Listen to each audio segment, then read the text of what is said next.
Thank you, Mrs. Zafri, and thank you everyone for still being with us for our third and final panel session. The topic is on Petronas Roadmap to Net Zero Carbon Emissions by 2050. The panelists for this session are Dr. Nasir bin Darman, Chief Technology Officer, Group Research and Technology, Petronas, Dr. Jason Mariappan, Head New Energy, Petronas, Captain Sri Sunita Rajakumar, Founder of Climate Governance Initiative Malaysia, and moderating the session. Please help me welcome Ms. Ping Manongdo, Relationships Manager, Eco Business. Over to you, Ping.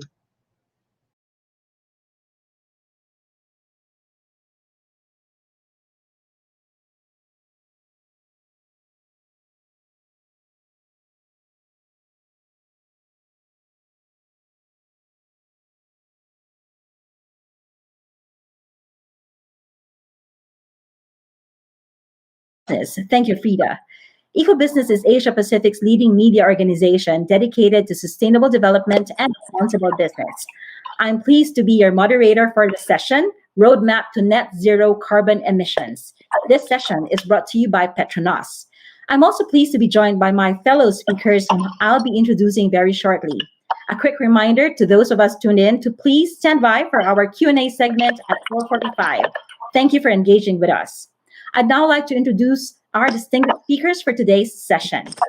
We have Dr. Datin Sunita Rajakumar, founder of Climate Governance Initiative Malaysia. Dr. Nasir B. Darman, Chief Technology Officer, Group Research and Technology, Petronas. And Dr. Jason Mariappan, Head New Energy, Petronas. This session comes at an important time. Petronas just announced last month that it will be carbon neutral by 2050. This comes off the back of a very challenging outlook for the world coming out of a pandemic, but also a timely one as we are seeing net zero carbon targets not only being set by major energy players, but also by major economies in our region. Getting to zero, of course, is not a small feat. It requires immense efforts from leadership to transform organizations and countries through shifts in fundamentals and investments steered toward lighter carbon footprint. But we have been warned that the world only has 10 years to prevent any irreversible damage from climate change, and so urgent action is key. We are excited to be joined by our speakers who will shed light on how Malaysia's leading energy company will lead the transformation towards a net zero future. Let's begin with a warm-up introduction, and I'd like to call in the lady from our session for today, Sunita. Climate Governance Malaysia is a Malaysian chapter of the World Economic Forum's Climate Governance Initiative. For the benefit of the audience tuning in, tell us more about the mandate of the Climate Governance Initiative and your plans in driving the Malaysian chapter among senior leaders. Sunita? Thank you, Ping. Such a pleasure to be here. Thank you to GCMY and, of course, Petronas for hosting the session. So in January last year, the World Economic Forum issued climate governance principles about how directors can be informed about managing the top financial risks arising from the climate emergency. And in May last year, we were launched by YB Yobian, the Minister for Climate Change at that point, and His Excellency Nick Bridge. We were the second chapter in the world and the first in Asia. And since then, over 20 country chapters have launched with this World Economic Forum initiative. We've organized over 40 events, all free of charge. Many attended not just by directors, but by management teams and civil society as well. So there's definitely a need in the market for content like this. We're starting a membership drive shortly. So the thinking behind this is that businesses are facing real physical risks and an evolving regulatory landscape. So there's growing urgency on the need of corporates to understand, assess, and disclose physical-related climate risks and opportunities. This means they need to take concrete steps to build up climate resilience. They have to adjust to new stakeholder expectations, and they need to meet the changing needs and demands of customers. So ensuring that companies are braced for these changes requires clear ownership and accountability, which needs to be mainstreamed throughout the organization, together with routine disclosure of material risks, whether physical, transition, or liability related. So that's it in a nutshell, Ping. Thank you so much, Sunita. And we'll hear more from your work later. I'll turn to Dr. J at this time. Dr. J, tell us a bit more about new energy and the role that it plays in meeting this aspiration. In fact, in his keynote address, and Zachary talked about measuring and verifying Scope 1 and Scope 2 of the emissions as part of efforts to reduce emissions. How does renewable play into this, and what is your aspirations of net zero carbon emission for PETRONAS? Thanks very much, Ping. I think at New Energy, so New Energy was formed last year with the formation of Gas and New Energy in PETRONAS. And the aspiration for that new energy business is to be a key contributor to the business going forward, protecting the company from volatile oil and gas prices, which we're seeing right now. But with the net zero carbon target, it can play a dual role. So firstly, across our operations, there is an opportunity to switch to renewables where possible. And we've started this in a number of ways across the businesses.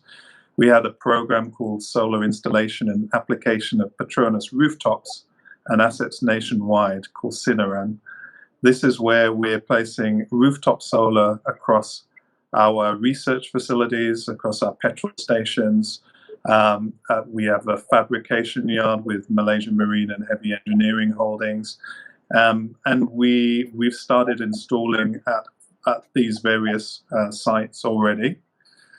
So I think an 8 megawatt plant is going in at MMHE, 7.3 megawatt plant is going in at UTP. We have a number of petrol stations with PDB. So this directly feeds into Scope 1 emissions. Then when we look at Scope 2 emissions, we're also developing renewable energy projects in both solar and wind for our customers and for countries and utilities outside of Malaysia. And these can contribute to the business through Scope 2 emissions, as well as through offsets where possible. So these are a couple of areas that we're working on. Obviously, there is also further opportunities with other fuel switching and using fuels like hydrogen, for example, as well as the one which is probably more easy in some sense, which is energy efficiency.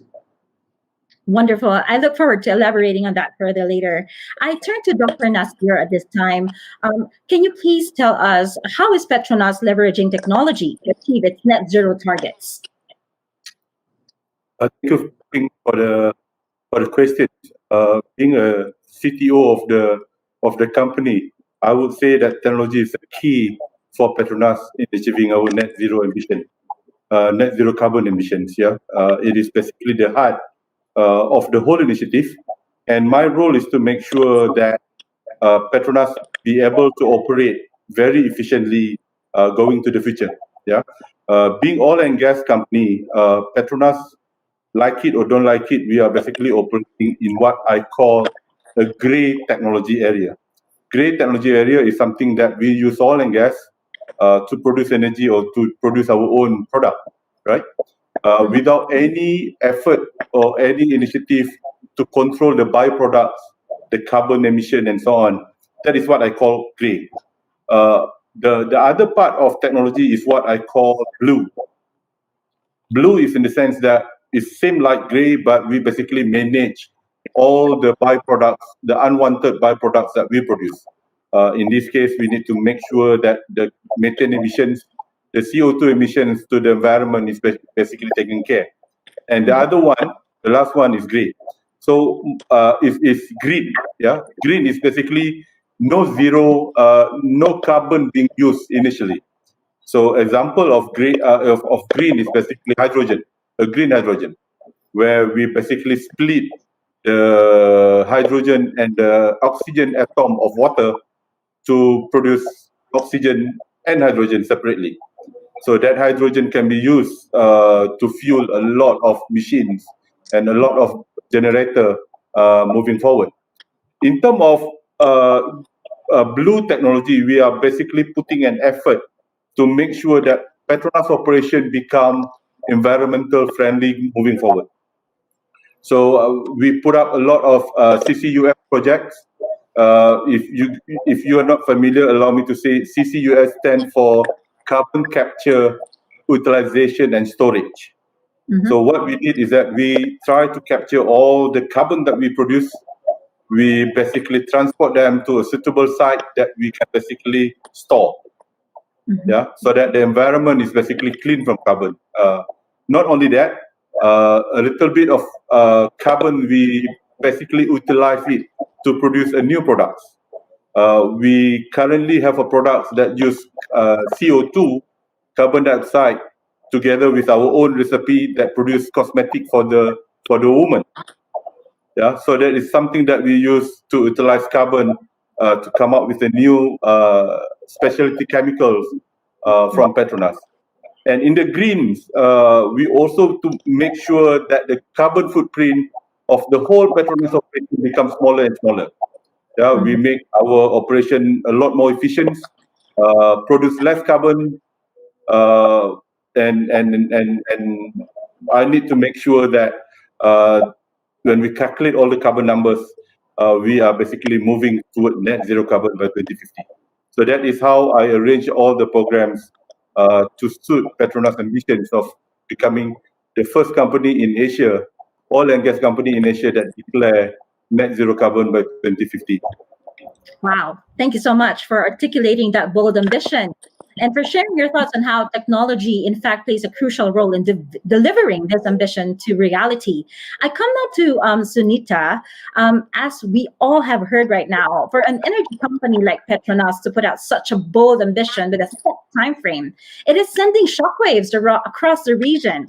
How do you see Petronas' recent declaration of going net zero by 2050? And will we see similar commitments from other large Malaysian companies soon? Absolutely. So I want to share two things. One, courage, and number two, carbon is global. So number one, courage. I want to remind us that on the 22nd of September, during United Nations General Assembly, the world's largest greenhouse gas emitter, China, unilaterally made an announcement of net carbon zero by 2060. This is a crucial signaling and leadership role of government. Now, every organization in China will be under pressure to develop a credible story of how it's getting to net zero, because that is now the stated policy of the president of the government.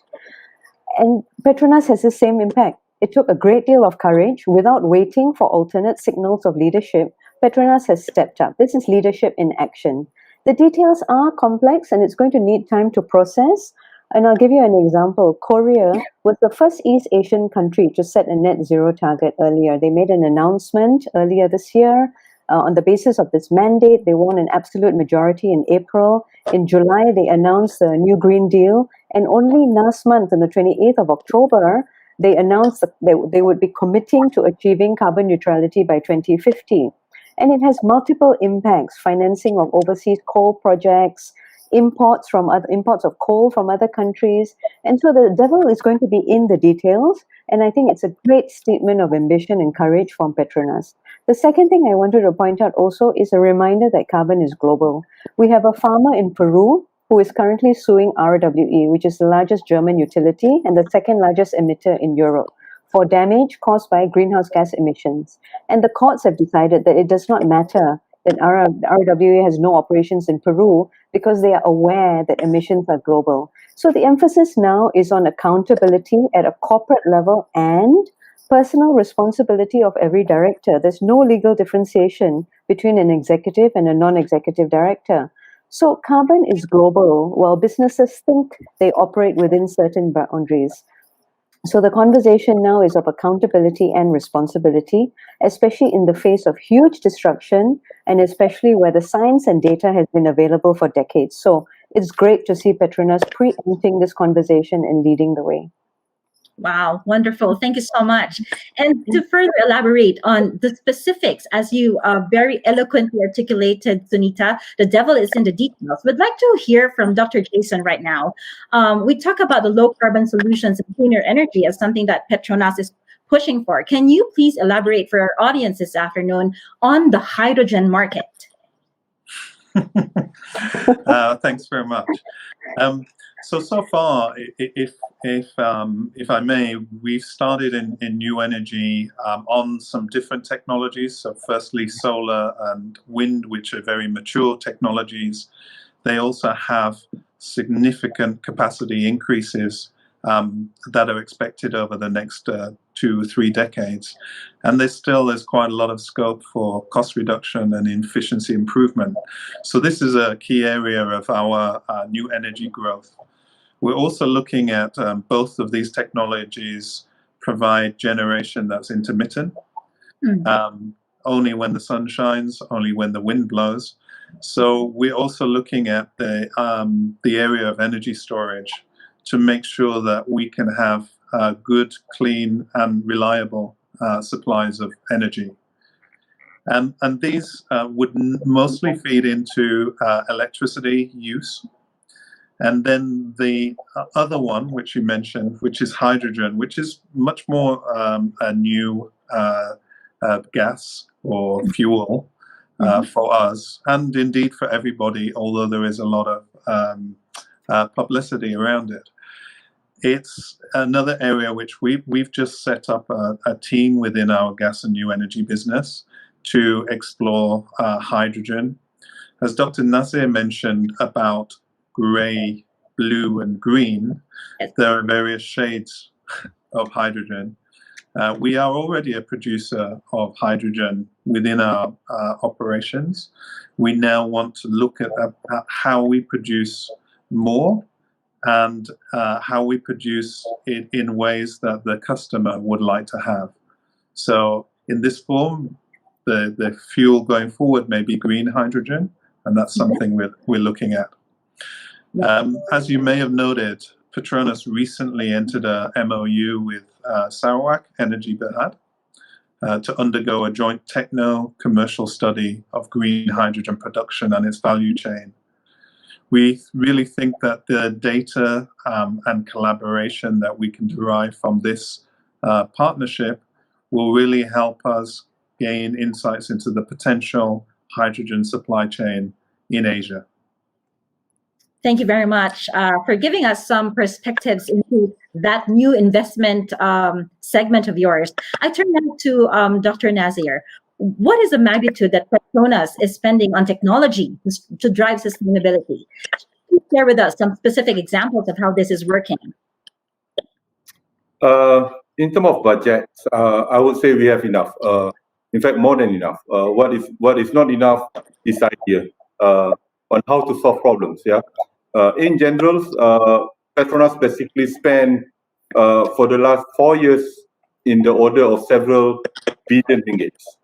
Yeah, that is the magnitude that PETRONAS spent into technology, and about 90%, a little bit more than 90%, are basically focusing on sustainability. Basically focusing on how to make sure PETRONAS achieve net zero carbon emissions, our own emissions. So just like Jay mentioned, that we are focusing very, very much into all the 3 drivers, all the grey technology, all the blue, and also green technology. And I would like to announce that we are commissioning our own electrolyzer, where we believe is the best in the world, that can very efficiently produce hydrogen from our own system. Yeah. So we are currently installing in our research center in Bali. So that is one example. We're also doing a little bit more fancier. You know, the relationship between Jay and me is very unique. Yeah. If you look at Jay, is a guy that generate money from existing business that we can do, right? Mm-hmm. The subject only comes to me when we need a lot more research to make sure that Jay can generate money. So my job is basically something that to make sure Jay have an opportunity to open up his window and door to a new business model. So wind turbine, for example, in Malaysia somehow reside near the equator, and when we are based in the equator, the wind speed is very, very, very, very low. Yeah, we are not just like North Sea where you put a wind turbine it will turn around and produce power. So my team are basically looking up the whole design of wind turbine for low wind speed environment. So we need to localize all the ideas that we have, because if we just buy the normal wind turbine and put it in Malaysian environment, the blade will not turn. Mhm. And it's just a waste of money. So I need to custom a little bit to make sure that Petronas have the best solution for our own environment. So that is all the budget that you asked about being spent to make sure we have a total solutions and a very efficient technology solution for J to make a lot more money for Petronas and to the nation. You sound like you have a very challenging job, Dr. Nasir, of all the best. I totally like it. I enjoy the challenge. Wonderful to hear. All right, so we already have some questions coming in from the audience, but just before I turn to Dr. J for these questions from our audience members, I have one last question for Sunita here. I wanted to ask, so this signal from Petronas and even from Bursa Malaysia is really giving our board governance a new scope through which to see how to manage climate risks and opportunities. Can you give us some examples of what boards need to consider when assessing climate risks and opportunities in this perspective? Okay, so here again, I just want to share 2 points. Ensure that you're aligned with values and ensure that you're aligning executive compensation with climate strategy. So values, I just want to share a very short story. Earlier this month, on the 3rd of November, Tuesday, Shell ran a climate poll on Twitter, and this backfired spectacularly. It was a very straightforward climate poll. What are you willing to do to help to reduce emissions? Whether you want to offset your emissions, whether you want to stop flying, whether you want to buy electric vehicles. This attracted 199 votes. So far, so good. Very straightforward. Unfortunately, this was picked up by other influencers.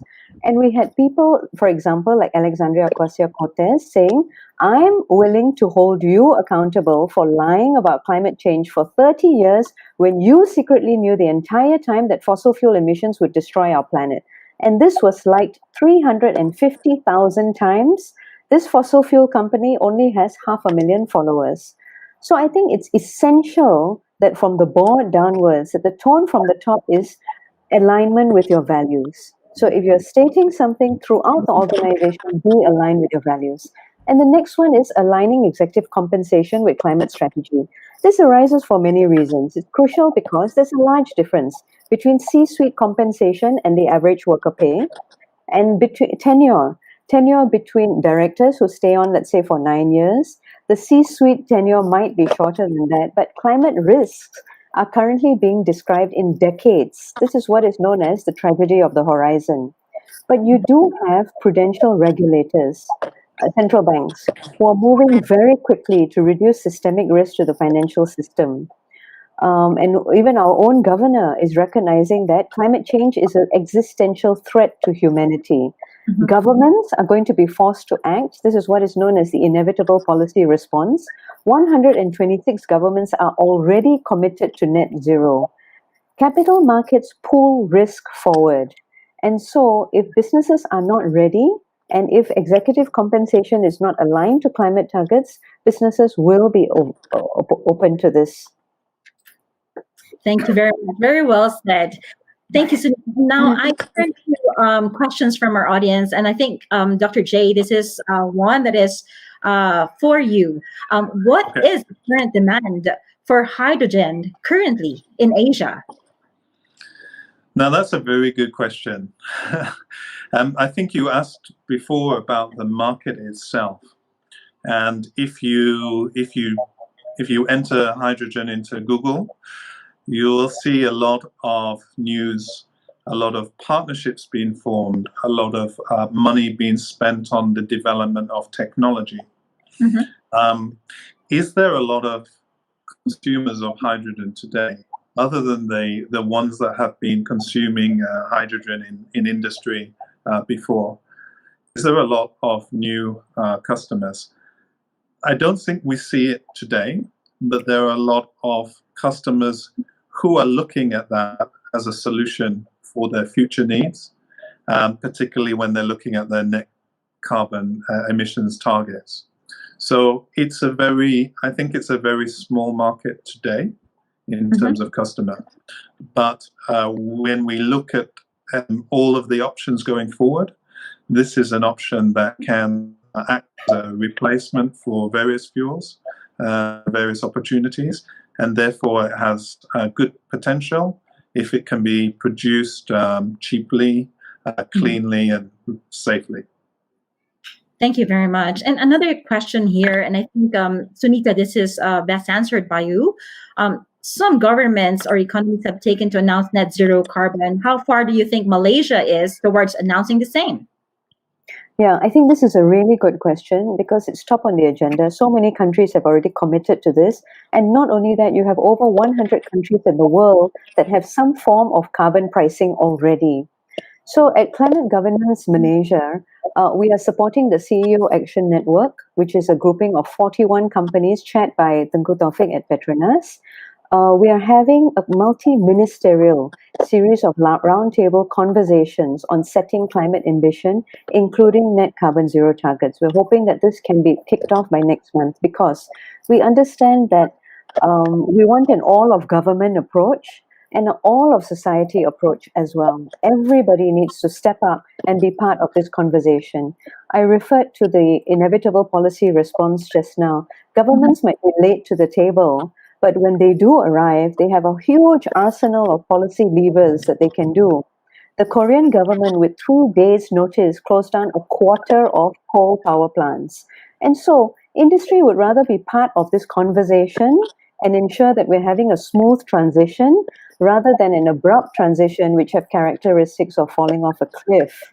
So we are in conversation right now and the government is open to discussing this. Wonderful. Thank you very much for pointing out that this is an ongoing conversation. And in fact, it should lead to collective action. How does, and this question is either for Dr. Nazir or for Dr. J, how do you take this lead to create an impetus for getting everyone on board? Let me try to answer that. Please, thank you. How PETRONAS see net zero carbon emissions is a license for us to operate. Yeah, there is no question: do we have options or not?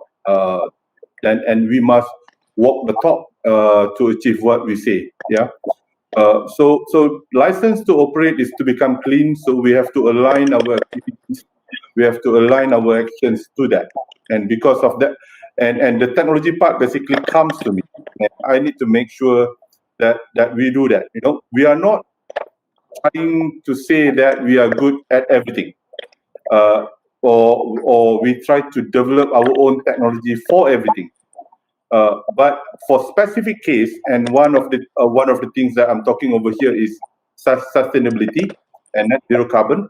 We are putting a lot of effort and money and time, basically focusing on that, and that is how we rally the whole team in technology, for example, to be aligned with PETRONAS. And recently, PETRONAS not only have that ambition to become net zero carbon, we also change our mission and vision statement to a statement of purpose. And our statement of purpose now is basically to become a progressive energy and solution partner, enriching life for sustainable future, right? So start from the top, from the board, from the management committee, to the middle management, and to the bottom. We are basically trying to narrate a storylines that everybody believes PETRONAS need to be net zero carbon going to the future. And without having that, it might destroy our own self. So it is not an option for us to choose. It's a destiny that we want to go. Wow, that is very eloquently said. It aligns very well with what Sunita just mentioned, that we have to align the value from the board level down to our supply chain. Our chat box is very hot with questions right now, and anybody can please pick on this question. In achieving net zero, how will PETRONAS ensure its supply chain is on the same journey? Would this entail having a criteria on sustainability when selecting contractors or upskilling contractors? This is really a very good question on transition as well, ensuring that jobs are not displaced, especially during the time of the pandemic. Maybe I'll start with Dr. J on that, and Sunita can also give her take on this. Thanks, Ping. I think on this question, it is when all companies are looking at their net zero carbon target, including Petronas, as we've identified our scope 1 and scope 2 emissions, that's where our concentration will be. Of course, you want to encourage your partners, your vendors, to go on this journey with you, so that we're all aligned. And that's very much what we want to do in Malaysia, as well as when we work on projects and collaboration abroad. So I think that's how we look at it.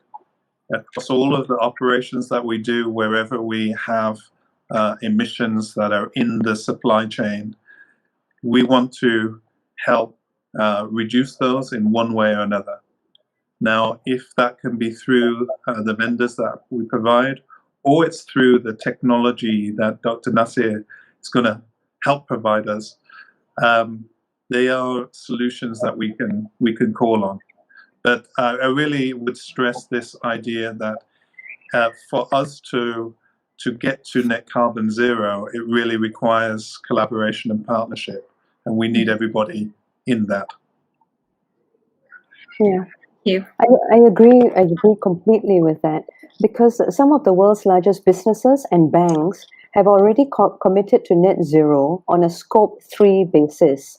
And not only that, but the network of central banks and supervisory regulators, which is the NGFS, which Bank Negara is a member of, it now has 75 members and 13 observers, and these account for jurisdictions that represent over 2/3 of global emissions. So when you have such a tsunami demanding that you decarbonize your operations, I think it's inevitable, and Petronas would be doing their supply chain a favor by helping them along this journey so that they are prepared. Because Goldman Sachs recently came out with a report saying that the implied price of carbon is $80 per metric ton. There's not very many businesses that can pivot away from that. So I think it's great if Petronas reaches a hand out to the supply chain and helps them along this journey. Wow, something to look forward to, absolutely. Thank you, Sunita. I believe we have time for only 2 questions. And this one here is asking, our audience is asking, looking at how industries have been shaken and horizons disappearing, will Petronas be venturing outside of energy? Maybe I could throw these question to Dr. Nasir. Okay. What I'm trying to say over here is that it's really happening. It is not if, but we are sure will. Like I'm telling you, basically having developing a technology to basically utilize CO2 to produce cosmetic, right? So either Petronas to go into cosmetic or not, something for us to decide. Yes, we start basically on how to become greener, on how to become net zero carbon. But the products that we produce is basically going beyond oil and gas. Another example that I'm putting out is a self-healing material. We are basically developing a self-healing material. This is magic and sounds very futuristic, but it is not. We already have it in our catalogs right now. It's basically a material that when it sees some corrosions or split of atoms, they can talk to each other and basically combine it back and heal itself. We basically think on how to do this at our platform, so that we use less chemicals to combat the corrosion and everything. But just imagine if Petronas go into OEM of car manufacturer, right? All the body of the car using self-healing material, where we do not need to repaint and everything. So naturally, when we do this effort of net zero carbon, to a certain extent, we need to go beyond oil and gas. That is how I put the situation. Wonderful, thank you. And Sunita, you also wanted to share your perspective. So, will Petronas be venturing beyond energy? Obviously, I can't speak on behalf of Petronas, but businesses all around the world are already recognizing that changing consumer preferences and new climate policies are creating what could be the greatest commercial opportunity of our time. Given that climate change is an existential risk, it follows that those companies that are part of the solution to the climate crisis are going to create enormous value. So it has been called the opportunity of a lifetime. So companies like Petronas that are making this investment in the future, as we just heard, billions over the last few years with over 90% in sustainability, whether it's resulting in an energy paradigm shift or entirely new ventures based on its original DNA, this sort of disclosure of climate strategy and in transition plans will only reveal the leaders and the laggards in the next crucial years. As we are seeing now with COVID-19, having access to open and accurate data during a crisis is crucial to managing multiple stakeholders and earning the confidence and respect of society. So this is all part of this constant iterative feedback loop of refining and evaluating. All right, thank you very much. I guess I'm coming down to my last question, and every one of us in the panel can share thoughts about this. So our business, or Petronas business, for example, perhaps only would matter if eventually it changes positively the impacts of the lives of people, on the lives of people. So, during the COVID-19 pandemic, we have seen that particularly the pandemic has hit Southeast Asia's MSMEs, the micro, small, and medium enterprises. So question from the audience here, how will this new shift in Petronas business direction impact entrepreneurship in Malaysia? And what is your advice to entrepreneurs in Malaysia towards net zero carbon emission? Perhaps I could start with Dr. J. Okay. Thank you. I think that's a very good question. The last few months have been difficult for a lot of people, a lot of SMEs, and a lot of individuals. And I think there have been some solutions that have come up during this time as well, which have helped sustain some of these businesses, but others have really suffered. I think in our net zero carbon emissions target, actually, it's not just emissions. So it is also tied up with ensuring that we have a positive social impact. And that is a very important component of what we do. And it's something that we will be measuring. We will be making sure that it's incorporated into what we do. We try to do that already, but now we are taking it one step further with the net zero carbon target itself. So I think that's something that we're very aware of and trying to do some action on. As you know, in Malaysia, the company has had a lot of input into developing industry within Malaysia, including SMEs. I'm just giving a very small example because I'm in the new energy part here. We made a small investment in a company called Sols Energy, which is a company that provides residential solar solutions. And the way they do this is quite innovative. They get electrical installers from around the country. They retrain them, and some of that retraining had to be done online during this COVID-19 situation. So they retrain them, and then they will look after installations of solar in the areas that they are operating in. And this network that they have has proved very resilient in these times because they're able to increase and roll out the installation of solar. And when you have solar in residential today, you really are reducing your electricity bills, reducing what is sometimes a heavy load because we're spending more time at home. So I think this is just in a small way one of the examples of what we're doing. Thank you very much, Dr. J. We have time for a quick wrap up. Coming from that question, I guess I'll start with Dr. Nasir and then we'll wrap up with Sunita. Okay. I totally agree with what Dr. J mentioned about how COVID accelerate certain things and delaying certain things. For technology and Petronas, what I see is that yes, the demand for oil and gas has become lower. The budget is lower, but what I see is that the accelerations of digital technology. Yeah. Basically, during this COVID, I would say my team has come up with wonderful things of drone, for example.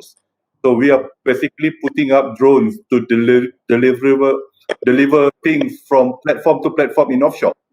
Last time, to deliver a food, for example, a lunch pack from a guy that basically doing some job in unmanned platform, we need to start the boat, load everything, send the food, and we can now do that within 2 minutes. We fly drone from one platform to one platform and supply all the food to that platform. So we try, and not having to start the engine of the boat is one of the small effort that makes the world greener. Yeah, because the boat is basically using diesel to fuel it up. So what I see, the advancement, the accelerations of digital technology is coming, and that basically simplify a lot of works that we normally do differently when COVID is not coming. So things are changing. To a certain extent, is a good thing. Not everything is bad. To a certain extent, it's a good thing, and we are riding that storm as good as we can. Very well said. Sunita, your take. Thank you, Ping. My closing remarks. We need to make the journey of a multi-decade transition that's deeply complicated, and we are therefore entering the decisive decade of humanity. The key insight that we know today, scientifically, whether or not we succeed in delivering Paris, is no longer just about decarbonizing the world's energy system. It is equally important to maintain our biodiversity, transform the world's food system, and maintain the carbon sinks that we have in our natural ecosystems. We cannot have a successful business on a dead planet. So we know that environmental sustainability and commercial sustainability are one and the same thing. So we need to look for the lowest coefficient of friction pathway to getting to where we want. And for this transition, which must be the most significant transformation in economic history, we need an all of government and all of society approach for us to manage the smooth transition and be more than aligned to Paris. Wise words. Well, folks, that's all we have time for. Thank you once again to Dr. J, Dr. Nasir, and Sunita for sharing this wisdom to us today, and for Petronas for sponsoring this segment. I thank you so much for tuning in and for your questions, and I turn over the time now to Frida. Thank you. Thank you.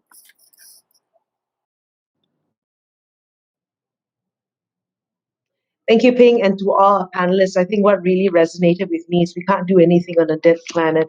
So we'll be taking a short 5-minute comfort break as we conclude today's session. So I'll see you in 5 minutes.